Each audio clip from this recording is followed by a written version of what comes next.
Gender inequality is a topic of serious debate within the European institutions. Here at the European Parliament in Brussels, there have been many recent conferences on how to combat and reach gender inequality within the European Union. During a recent conference to celebrate International Women's Day, quotas were discussed as one of the best ways to reach equality within decision-making in politics. Countries such as France, Portugal and Spain have already successfully introduced quotas in their parliamentary elections. Denmark remains one of the countries that do not see the need for quotas.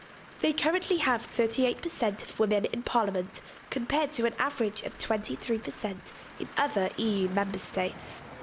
The history of Danish society is one explanation of their higher percentage. I think one of the main reasons is that Denmark traditionally has had a higher degree of women in the workforce. The reason why quotas have been popular, of course, is that they're almost silent. Once they're adopted, I mean, it's like smoking rules. You have to abide by them. The politician is chosen by the people, and if people want a majority in men or in women, then it's what they're gonna get. You don't have to make a law to decide whether it have to be 50-50 or any kind of percentages. The sex is not so urgent as the qualifications, so you have to maybe. It's not so important. The things you can get people to do without rules and regulations are obviously better. But just like with smoking bans or other types of bans, regulation can induce activity.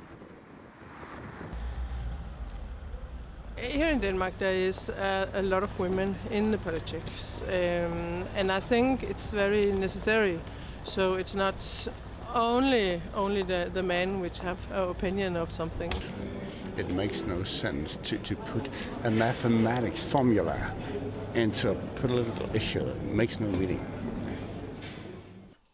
I think generally a quota would work, not because necessarily people would be afraid of not meeting up to the quota, but it would benchmark, it would set a standard to which committees, boards, others would have to meet up with. And voluntary agreements tend to become just that, something that you ascribe to on New Year's Eve, but don't follow through in the rest of the year.